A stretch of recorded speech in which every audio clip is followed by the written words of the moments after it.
किती निर्लज्ज बायका असतात ना. आधी माझ्या मुलाचं आयुष्य बर्बाद केलं आणि आता पुन्हा बहुल्यावर चढणार आहे मेली. किशोरीताई बडबडत होत्या. त्यांना असे बोलताना पाहून प्रदीपने त्यांना विचारले, काय झाले आई? कसला त्रागा करत आहेस? आणि कोण चढतंय पुन्हा बहुल्यावर? तुझी बायको भावना? तिचं दुसरं लग्न ठरलंय. आईने त्रागानेच उत्तर दिले. काय? प्रदीप जवळपास ओरडलास. त्याला तर ऐकणं सुद्धा असह्य झालं होतं. तो मटकन खाली बसला, अगदी शून्यात पाहत, अन झरकन त्याच्यासमोर त्याचा भूतकाळ समोर आला. भावना त्याच्यासोबतच हायस्कूलला जायची. तो 10वीत होता तेव्हा ती 8वीत होती. दोघे एकाच गावात राहायचे. एकदा त्याच्यामुळे चुकून सरांच्या बाईकला धक्का लागला आणि ती पडली. भावना त्यावेळेला तिथेच उभी होती. त्यानंतर थोड्या वेळाने सरांनी गाडी पडलेली पाहिली आणि ते प्रचंड चिडले. त्यांनी सगळ्यांना विचारले की हे कोणी केले. त्यांना घाबरून प्रदीप काही सांगू शकला नव्हता. पण इतर मुलांनी सांगितले की भावना तिकडे उभी दिसली होती. सरांनी भावनाला विचारले, पण तिने सरांना त्याचे नाव सांगितले नाही. सरांनी भावनाला 2 तास वर्गाच्या बाहेर उभे राहण्याची शिक्षा केली. पण तरीही तिने प्रदीपचे नाव सांगितले नाही. मग प्रदीप स्वतःहून पुढे आला आणि परिणामांची चिंता न करता सरांना खरे सांगितले. मग सरांनी भावनाची शिक्षा माफ करून प्रदीपला 2 तास वर्गाच्या बाहेर उभे केले. पण त्या प्रसंगानंतर प्रदीपला भावना आवडायला लागली. तो मनातल्या मनात तिच्यावर प्रेम करायला लागला. इकडे गावात 10वीपर्यंत आणि मग तालुक्याला 12वीपर्यंत शिक्षण झाल्यावर भावनाचे वडील तिला पुढे शिकवायच्या फंदात पडले नाही. प्रदीप मात्र पदवीधर झाला आणि लगेच तालुक्याच्या ठिकाणी चांगल्या नोकरीवर लागला. इकडे भावनाच्या वडिलांनी तिच्यासाठी स्थळे पाहायला सुरुवात केली. भावना दिसायला खूपच सुंदर होती. गोरीपान रंग, सुबक बांधा, लांब कुरळे केस, त्यावर टपोरे डोळे, बोलणे सुद्धा लागवी. त्यामुळे तिच्या लग्नासाठी चांगली स्थळे पाहण्यात आली. प्रदीपने वेळ न दवडता स्वतःच्या घरी आपल्याला भावना आवडत असल्याचेच सांगून टाकले. सोबतच तिला मागणी घालायची इच्छा पण बोलून दाखवली. प्रदीपचे वडील तयार झाले, पण त्याची आई लवकर तयार झाली नाही. एकतर भावनाच्या घरची परिस्थिती फारशी चांगली नव्हती. त्यातच एकाच गावातील मुलगी सून म्हणून त्यांना नको होती. पण प्रदीपच्या हट्टापायी थोडे आडेवेडे घेतल्यानंतर त्यासुद्धा तयार झाल्या. प्रदीपच्या वडिलांनी भावनाच्या वडिलांकडे लग्नाचा विषय काढला. तेव्हा चांगले स्थळ म्हणून त्यांनी लगेच होकार दिला आणि लवकरच थाटामाटात प्रदीप आणि भावनाचे लग्न पार पडले. प्रदीप खूप खुश होता. त्याचे भावनावर खूप प्रेम होते. भावना सुद्धा एवढे प्रेम मिळाल्याने भरून पावली होती. दोघांचा संसार अगदी आनंदाने सुरू झाला. सुरुवातीला किशोरीताई भावनासोबत जरा अंतर ठेवून वागायच्या, पण भावनाने त्यांना तक्रारीला कुठलीही जागा दिली नाही. मग हळूहळू त्यांना सुद्धा भावना आवडायला लागली. सगळं काही सुरळीत चाललं होतं. प्रदीप नोकरीच्या निमित्ताने रोज सकाळी तालुक्याच्या गावी जायचा आणि संध्याकाळी परत यायचा. त्यांच्या आयुष्यात वादळ आले ते मुक्ता रूपाने. भावनाच्या घरचा तिचा दीर सागर एके दिवशी अचानकच मुक्तासोबत लग्न करून घरी आला. घरच्यांना खूप मोठा धक्का बसला. त्याने जर मुक्तासोबत प्रेमविवाह करण्याची इच्छा बोलून दाखवली असती तर घरच्यांनी फार विरोध केला नसता. पण हे अचानक लग्न करण्याची नेमकी गरज काय होती हे त्यांना कळतच नव्हते. सागरने सांगितले की मुक्ताच्या घरच्यांनी तिचे लग्न ठरवले होते आणि परवाच साखरपुडा सुद्धा करणार होते. मुक्ता म्हणाली की तुझ्याशी लग्न झाले नाही तर मी जीवाचं काही बरं वाईट करेन. म्हणून काही न विचारता त्यांनी पळून जाऊन मंदिरात लग्न केले आणि तो सरळ तिला घेऊन घरी आला. घरचे नाराज होतेच, पण जे झाले त्याला स्वीकारण्याव्यतिरिक्त काही पर्याय उरला नव्हता. मग सगळ्यांनी मोठ्या मनाने त्यांच्या लग्नाला स्वीकृती दिली आणि रीतसर मुक्ताचा गृहप्रवेश झाला. मुक्ताला घरात सगळ्यांनी सामावून घेतले. मुक्ता सुद्धा खूप खुश होती. सागर आणि तिचा संसार अगदी मजेत सुरू होता. भावना तर मुक्तामध्ये आपली लहान बहीण बघायची, त्यामुळे तिच्या घरात येण्याने भावना सुद्धा खूप खुश होती. मुक्ता आईवडिलांची एकुलती एक मुलगी होती. लहानपणापासून अगदी लाडाकोडात वाढलेली तिच्या सगळ्याच मागण्या तिच्या आईवडिलांनी पूर्ण केल्या होत्या. लग्न करताना त्यांनी त्यांच्याच तोलामोलाचा मुलगा पाहून तिचे लग्न ठरवले होते. सागरचे स्थळ त्यांच्या तोलामोलाचे नव्हते, शिवाय तो गावात राहायचा. मुक्ताच्या आईवडिलांना वाटत होते की मुक्ता सध्या प्रेमात आहे. म्हणून सागरशी लग्न करण्याचा हट्ट करते, पण पुढे याचं लग्न टिकणे अवघड आहे म्हणून त्यांचा या लग्नाला स्पष्ट विरोध होता. पण मुक्ता आणि सागरने पळून जाऊन मंदिरात लग्न केल्यामुळे मुक्ताचे आई वडील तिच्यावर खूप रागवले होते. पण शेवटी काहीही झाले तरी मुक्ता त्यांची एकुलती एक मुलगी होती आणि नाईलाजाने का होईना त्यांनी हे लग्न स्वीकारले. लग्न झाल्यावर सुरुवातीला मुक्ता खूप खुश होती. सासरचे लोक तिला खूप जपायचे. भावना तर तिला एका कामाला सुद्धा हात लावू देत नव्हती. सागर सुद्धा तिच्या हौस-मौज पूर्ण करत होता. सगळं काही सुरळीत चाललं होतं. पण लवकरच मुक्ताला वाटायला लागले की मी चांगल्या श्रीमंत घरातून आले आहे, त्यामुळे माझे कौतुक सगळ्यांना जास्त असायला हवे. माझ्या मताला घरात जास्त किंमत असावी. भावनाला घरात जेवढा मान मिळतो तेवढा आपल्याला मिळत नाही असे तिला वाटायला लागले. घरात सगळेच भावनाच्या हातच्या स्वयंपाकाची, तिच्या स्वभावाची स्तुती करायचे. ते मुक्ताला हल्ली खटकायला लागले होते. विशेष करून सागर जेव्हा प्रत्येक कामासाठी वहिनीला हाक द्यायचा तेव्हा मुक्ताची चिडचिड व्हायची. मग हळूहळू ती भावनासोबत तुटक वागायला लागले. भावना त्याचे लक्षात येत होते, पण मुक्ताचा स्वभाव अल्लड आहे हे ती जाणून होती. म्हणून भावना प्रेमाने तिला तिच्या वागण्याचे कारण विचारत होती.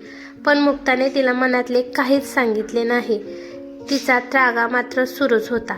अशातच लवकरच भावना आणि प्रदीपला गोड बातमी मिळाली. भावनाला दिवस गेले होते. या बातमीने प्रदीपसोबत सगळेच खूप आनंदी होते. त्या दिवसापासून घरातील सगळेच भावनाला खूप जपायला लागले होते. सासूबाई भावनाच्या आवडीचे पदार्थ स्वतः बनवून तिला खायला घालू लागल्या होत्या. प्रदीप तिची खूप काळजी घ्यायचा. सागर सुद्धा घरी येताना बाहेरून वहिनीसाठी खायचे पदार्थ घेऊन यायला लागला होता. त्यामुळे मुक्ता आणखीनच बावरली होती. एके दिवशी प्रदीप आणि त्याचे बाबा शेतीच्या कामानिमित्ताने शेजारच्या गावी गेले होते. सागर सुद्धा बाहेर गेला होता. मुक्ता आणि सासूबाई आपापल्या खोलीत आराम करत होत्या. भावनाला झोप येत नव्हती म्हणून तिने कपाट आवरायला घेतले होते. पण उभ्या उभ्या तिला चक्कर आली आणि ती लगेच जमिनीवर कोसळली सुद्धा. नेमके त्याच वेळेला सागर घरात आला होता. धाडकन पडल्याचा आवाज आल्याने सागरने खोली डोकून पाहिले तर भावना खाली पडली होती. तो धावतच आत गेला आणि भावनाला आधार देऊन उठवले. तोवर भावना सुद्धा शुद्धीवर आली होती. सागरचा आवाज ऐकून मुक्ता सुद्धा तिच्या खोलीतून निघून भावनाच्या खोलीत आली. सागर वहिनीला आधार देऊन उठत होता. सागराने भावनाला पाहून मुक्ता जोरात ओरडली, काय आहे हे सागर? इथे काय करतोस तू? आणि वहिनी, तुम्हाला लाज नाही का वाटत माझ्या नवऱ्याला नादी लावायला? म्हणूनच तर म्हटलं की नुसतं वहिनी वहिनी का करतो.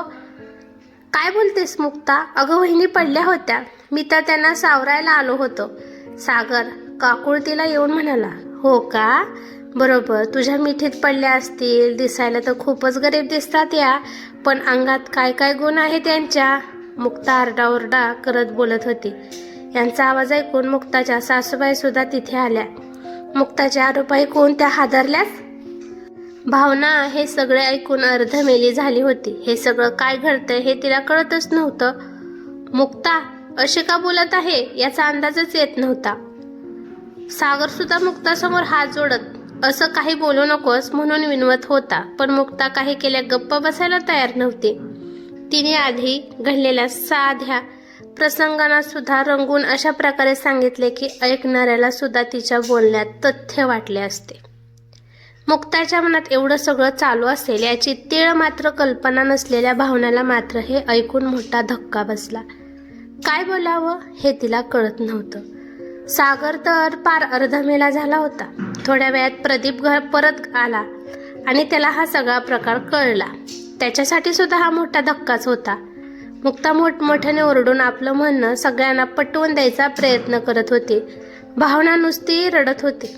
तर सागर या सगळ्याने पार शर्मिंदा झाला होता. आपल्या मोठ्या भावाच्या बायकोसोबत आपल्या अशा प्रकारे नाव जोडले जाणे आणि तेही आपल्या बायकोकडून हे त्याला असह्य झाले होते. सासूबाईंनी मुक्ताला तात्पुरते समजावून सांगितले. खूप जास्त अकांड तांडव केल्यावरच मुक्ताचे समाधान झाले. एवढे दिवस मनात साठवून ठेवलेला राग तिने अशा प्रकारे बाहेर काढला होता. प्रदीप मनातून पार गोंधळला होता. झाल्या प्रकरणानंतर त्याने भावनाला कोणतेही प्रश्न केले नाहीत। आपल्या नवऱ्याचा आपल्यावर विश्वास आहे असे वाटून भावना जरा सावरली होती, पण सगळ्यात जास्त मोठा धक्का सागरला बसला होता। वहिनीचा तो खूप आदर करायचा, पण आज त्या वहिनीसोबत त्याचे अनैतिक संबंध असल्याचा आरोप त्याच्या स्वतःच्या बायकोने लावला होता। तेही तिला माहीत होते की सागरचे फक्त आपल्यावरच प्रेम आहे। सगळ्या जगाशी भांडून जिच्याशी लग्न केले होते तिनेच आपल्यावर असा आरोप करावा, ही गोष्ट सागरच्या जिव्हारी लागली होती आणि या सगळ्यानंतर घरच्यांच्या सामोरे जायची त्याची हिंमत होत नव्हती। त्यामुळे दुसऱ्या दिवशी कुणी उठायच्या आधी तो घरातून निघून गेला। सकाळी घरच्यांना कळले तेव्हा आधी त्यांना वाटले की तो कुठेतरी बाहेर गेला असेल आणि थोड्या वेळात परत येईल, पण तो रात्रीपर्यंत घरी आला नाही। तेव्हा मात्र सगळेच काळजीत पडले। त्याच्या कामाच्या ठिकाणी त्याच्या मित्रांकडे चौकशी केली, पण काहीच कळले नाही। ऑफिसला सुद्धा तो त्या दिवशी गेला नव्हता। घरच्यांच्या जीवाला घोर लागला। मुक्ता मात्र या सगळ्यांचा आरोप भावनावर लावून मोकळी झाली। मुक्ताने पुन्हा अकांड तांडव केला आणि सागर नाही म्हणून ती पण बॅग भरून तिच्या घरी निघून गेली। आता मात्र भावनाच्या सासूबाई या सगळ्यासाठी भावनालाच कारणीभूत मानू लागल्या होत्या। खोटी गोष्ट ओरडून ओरडून सांगितली की ती सुद्धा ऐकणाऱ्याला खरी वाटू लागते। मुक्ताच्या बोलण्याचा सुद्धा हाच परिणाम सासूबाईंच्या मनावर झाला। त्यांनी लगेच भावनाच्या वडिलांना बोलावणं धाडलं आणि त्यांना बोलवून घेतलं। सुरुवातीला तर भावनाच्या वडिलांना काहीच कळत नव्हतं की भावनाच्या सासूबाईंनी एवढ्या तातडीने कशाला बोलावलं असेल, पण ते जेव्हा भावनाच्या सासरी गेले तेव्हा किशोरीताईंनी त्यांचा खूप अपमान केला। भावनाच्या वडिलांना हे ऐकून मेल्याहून मेल्यासारखं झालं। सासूबाई सुद्धा मुक्ताचीच भाषा बोलत आहेत हे पाहून भावना आतून हादरलीच। आपल्यामुळे आपल्या वडिलांचा इतका अपमान होतं हे पाहून भावना आणखीनच बिथरली। एवढ्यात प्रदीप बाहेरून आला।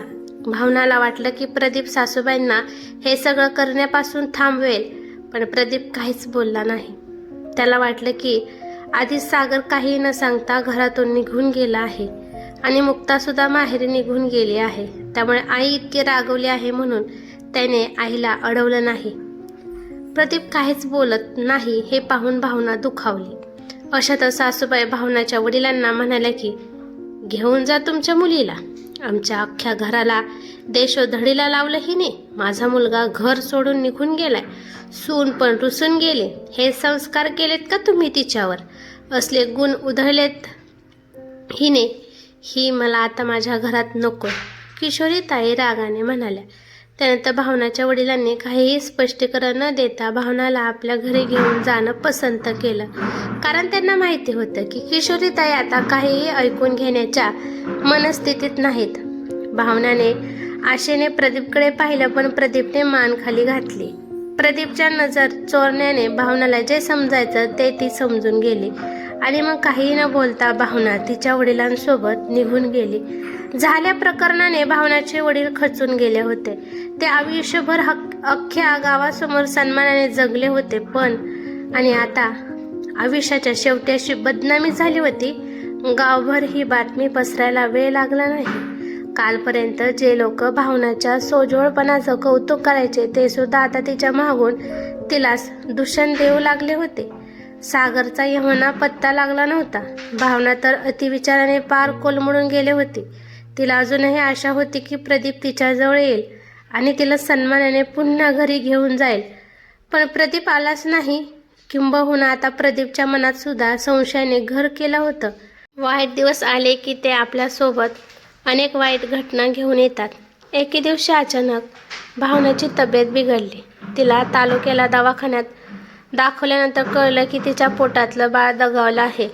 आता मात्र भावनाच्या दुःखाने परिसीमा गाठली होती। भावनाला आता फक्त वेळ लागायचं बाकी होतं। एवढं सगळं झाल्यानंतरही प्रदीप तिला भेटायला आला नव्हता, त्यामुळे भावनाच्या घरच्यांना जे समजायचं होतं ते कळून चुकलं होतं। भावनाचे सासरचे आता भावनाला घरी घेऊन जाणार नाहीत हे त्यांना स्पष्ट कळलं होतं। भावनाच्या वडिलांनी मनात कसलासा निर्धार केला आणि गावातल्या काही ज्येष्ठ लोकांना घेऊन प्रदीपच्या घरी बोलणी करायला गेले, पण प्रदीपच्या आईवडिलांकडून भावनेला परत नेण्याची तयारी दिसत नव्हती. उलट ते तिचा आणखीनच राग करायला लागले होते. मग भावनेच्या वडिलांनी स्वतःहूनच भावना आणि प्रदीपच्या घटस्फोटाची मागणी केली. घटस्फोट हा शब्द ऐकताच प्रदीपला धक्का बसला. तो त्यावेळी काही बोलला नाही, मात्र त्याने या गोष्टीला विरोध देखील केला नाही. मग भावनाच्या वडिलांनी स्वतःहूनच घटस्फोटाचे पेपर बनवून घेतले. भावना आधी तर घटस्फोटाच्या पेपरवर सह्या करायला तयार नव्हती, पण तिच्या वडिलांनी तिला समजावून सांगितले की आता तिची त्या घरात परत जायची काही शक्यता उरलेली नाही. प्रदीपसुद्धा तिला परत न्यायला तयार झाला नाही. मग भावनेलाही कळून चुकले की प्रदीपचा तिच्यावर असलेला विश्वास आता डगमगला आहे. त्याचा विश्वासच नाही म्हटल्यावर नवरा बायकोच्या नात्याला काही अर्थच उरला नाही. मग भावनाने पेपर्सवर सह्या केल्या. प्रदीपने सुद्धा सह्या करायला फारसे आडेवेडे घेतले नाहीत. दोघांचा घटस्फोट जरी झालेला असला तरी गावात भावनेची खूप जास्त बदनामी झाली होती. कुणी मागून बोलायचे तर कुणी अगदी तोंडावर सुद्धा बोलून दाखवायचे. पण अजूनही काही लोकांना भावनाच्या चारित्र्याबद्दल खात्री होती. अशातच गावातल्या एका जाणकार माणसाने भावनासाठी प्रीतमचे स्थळ सुचवले. प्रीतम त्यांच्या बहिणीचा मुलगा होता. प्रायव्हेट कंपनीत चांगल्या पगारावर नोकरीवर होता. नोकरीनिमित्ताने बँगलोरला राहायचा. प्रीतमचे वडील त्याच्या लहानपणीच वारले होते आणि आई मागच्या वर्षी छोट्याशा आजाराचे कारण होऊन देवाघरी गेले होते. प्रीतम आधुनिक विचारांचा मुलगा होता आणि त्याला भावना घटस्फोटीत असल्याचा काही फरक पडणार नाही हे प्रीतमचे मामा जाणून होते. भावना त्यांच्या नजरेसमोर लहानाची मोठी झाली होती आणि भावनाबद्दल जे काही बोलले जात होते ते खरं नसल्याची त्यांना खात्री होती. म्हणून त्यांनी प्रीतमसाठी भावनाला मागणी घातली होती. आधीच्या लग्नाचा कटू अनुभव गाठीशी असल्याने भावनेने दुसरं लग्न करायला नकार दिला. पण भावनाच्या वडिलांनी तिला समजावून सांगितले की तिच्या दुसऱ्या लग्नाने कदाचित तिची आता सुरू असलेली बदनामी कमी होईल आणि तिच्या लहान बहिणीच्या लग्नामध्ये सुद्धा काही अडचणी येणार नाहीत. आपल्या वडिलांना हल्ली समाजात लोकांसमोर मान वर करून बोलायची हिंमत होत नाही हे भावना जाणून होती. मग नाईलाजाने का होईना भावनासुद्धा या लग्नाला तयार झाली आणि तेच लग्न ठरल्याची बातमी तिच्या सासूबाईंच्या कानावर गेली. तीच बातमी त्यांनी प्रदीपला सांगितल्यावर त्याच्या पायाखालची जमीन सरकली. आता त्याला भावनाला गमावल्याची जाणीव होत होती, पण आता खूप उशीर झाला होता. सागरचा अजूनही पत्ता लागला नव्हता. अशातच त्याने भावनाच्या बाजूने काही केले असते तर त्याच्या आईवडिलांना धक्का बसला असता, म्हणून तो काहीच करू शकला नाही. भावना आणि प्रीतमचे लग्न एकदम साधेपणाने गावातल्याच एका मंदिरात पार पडले. गावातली भावना लग्न करून प्रीतमसोबत बँगलोरसारख्या मोठ्या शहरात राहायला गेली. इकडे मुक्ताला आता सागरशिवाय करमेनासे झाले. आता तिला सागरची आठवण यायला लागली होती. मग मुक्ताच्या वडिलांनी सागरचा शोध घ्यायला सुरुवात केली. तेव्हा काही दिवसांनी कळले की सागर त्याच्या एका मित्रासोबत लोणावळ्यापासून थोड्या अंतरावर असणाऱ्या एका गेस्ट हाऊसवर राहत आहे. मुक्ताचे वडील तिथे पोहोचले तेव्हा सागरने त्यांच्याशी बोलायची तयारीसुद्धा दाखवली नाही. त्यांनी सागरला समजावून सांगितले, पण सागर पुन्हा घरी परतायला तयार झाला नाही. शेवटी मुक्ताच्या वडिलांनी सागरचा ठाव ठिकाणा त्याच्या आईवडिलांना सांगितला आणि सागरची आई त्याच्या वडिलांसोबत आणि प्रदीपसोबत लगेच सागरला भेटायला गेली. सागरला आईने घरी परत यायच्या खूप विनवण्या केल्या, पण दुखावलेला सागर घरी जायला तयार होत नव्हता. शेवटी सागरची आई त्याला म्हणाली की तू घरी येणार नसशील तर मी सुद्धा घरी जाणार नाही. मला सुद्धा इथेच काहीतरी काम बघ, मी सुद्धा इथेच राहीन. शेवटी आईच आपल्याशिवाय घरी जायला तयार नाही हे पाहून आईला जास्त सागर घरी जायला तयार झाला. प्रदीप मात्र सागरसोबत मोकळा बोलत नव्हता. कुठे ना कुठे त्याच्या मनात मुक्ताच्या बोलण्यामुळे संशय निर्माण झाला होता. म्हणूनच भावनासाठीचं नातं वाचवण्याचा त्याने जास्त प्रयत्न केला नव्हता. एवढ्या वर्षाच्या प्रेमावर संशय वरचढ झाला होता. सागर सुद्धा घरी आला तरी कोणाशी जास्त बोलत नव्हता. सागर घरी आल्याची बातमी कळताच मुक्ता धावतच घरी आली. त्याला पाहून तिने त्याला मिठीच मारली. एवढ्या महिन्याच्या दुराव्यानंतर तिला तिची चूक कळली होती. आधी काही दिवस आपण जे केलं ते चांगलंच झालं आणि बरी भावना वहिनीची खोड मोडली हा विचार करून तिला बरं वाटत होतं. तिला वाटले होते की सागर तिच्या मागे मागे तिच्या माहेरी येईल, तिची समजूत काढेल आणि पुन्हा तिला आपल्या घरी घेऊन जाईल. पण सागर असा काही न सांगता निघून गेल्याने सुद्धा सुटत चालला होता. तिला वाटत होते की तिने सागरला जवळपास कायमचेच गमावले. पण सागर आणि तो घरी परतला हे जेव्हा तिला कळले तेव्हा तिच्या जीवात जीव आला. म्हणून वेळ न दवडता ती तशीच त्याच्याकडे धावत आली होती.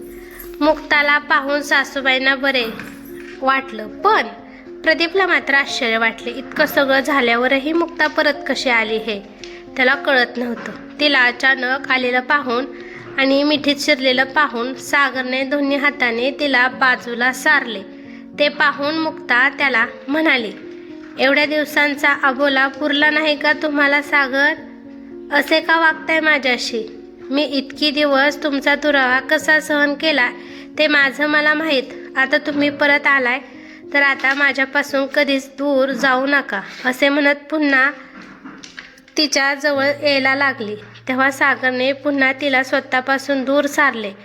जवळ येऊ नकोस माझ्या, दूर राहा, मला तुझं तोंडही बघायची इच्छा नाही, असे तो ठामपणे म्हणाला. असे काय करताय? लग्नाची बायको आहे की मी तुमची. सगळ्या जगाशी भांडून आपण लग्न केलंय.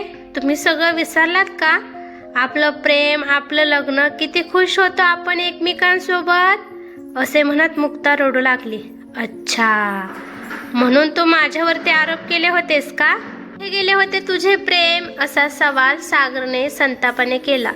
अहो रागू नका ना, मला त्या भावना वहिनी आधीपासूनच आवडायच्या नाहीत. नुसतं प्रत्येक बाबतीत पुढे पुढे करायच्या, सगळ्यांना त्यांचंच कौतुक. मला ते अजिबात आवडायचं नाही. आणि त्या दिवशी त्या पडल्यावर तुम्ही त्यांना सावरायला गेलात तेव्हा माझ्या डोक्यात तिडीक गेली. मला वाटलं की त्यांना अशी काही बोलली तर त्या तुमच्यापासून दूर राहतील आणि घरच्यांच्या नजरेतूनही उतरतील, म्हणून मी ते आरोप केले. पण आता मला माझी चूक कळली आहे, असे मुक्ता म्हणाली. पण सागरने तिला मध्येच थांबवत सांगितले की बाळाचा या जगात येण्याआधीच तुझ्या या वागण्याने त्याचा बळी गेला. तुला माझ्या आयुष्यात आता अजिबात जागा नाही. आतापर्यंत मी तुझं ऐकून घेतलं, कारण तू स्वतःहून तुझ्या चुकांची कबुली देत होतीस, तेही निर्लज्जपणे. आता सगळ्यांना सगळं कळलंय, त्यामुळे तू जाऊ शकतेस. त्यानंतर मुक्ताने सागरला समजावण्याचा खूप प्रयत्न केला, पण सागरचा निर्धार पक्का होता. त्यामुळे नाईलाजाने मुक्ताला तेथून निघून जाऊ लागले. या सगळ्यात प्रदीपला सगळ्यात मोठा धक्का बसला होता. नशिबाने त्याला भावना बायको म्हणून मिळाली होती, पण खोट्या आरोपावर विश्वास ठेवून त्याने त्याच्या आयुष्यात आलेल्या खऱ्या प्रेमाला कायमचं दूर लोटलं होतं. त्याची शिक्षा तो आयुष्यभर भोगणार होता. किशोरीताईंना सुद्धा त्यांच्या अविवेकी वागण्याचा खूप पश्चाताप झाला होता. जे थोडंसं बिघडलं होतं ते त्यांनी सावरायला हवं होतं, पण विचार न करता भावना हिला आरोपी ठरवल्यामुळे त्यांच्या मुलाचा संसार उद्ध्वस्त झाला होता. आता पश्चाताप करण्यावाचून त्यांच्या हातात काहीच उरले नव्हते. मुक्ता आणि सागरचा घटस्फोट झाला. त्यानंतर किशोरीताईंनी प्रदीप आणि सागरच्या दुसऱ्या लग्नासाठी खूप प्रयत्न केला, पण पश्चातापाने पळून निघालेल्या प्रदीपने त्यानंतर कधीच दुसरे लग्न केले नाही. सागरने मात्र 2 वर्षांनी दुसरं लग्न केले.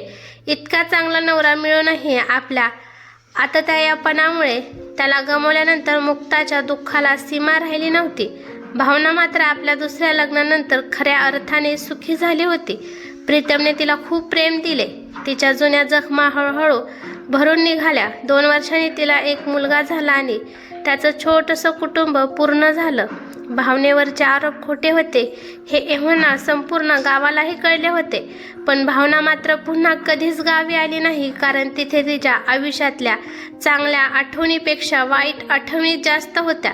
प्रदीप मात्र आजही गावात येणाऱ्या प्रत्येक गाडीकडे आशेने पाहत असतो, जणू एखाद्या गाडीतून भावना उतरेल आणि निदान नजरेने तरी तिची माफी मागण्याची संधी त्याला मिळेल. वाटली ते मला कमेंट करून नक्की सांगा. कथा आवडली तर लाईक शेअर नक्की करा आणि चॅनलवरती नवीन असाल तर प्लीज चॅनलला सबस्क्राईब करा. धन्यवाद.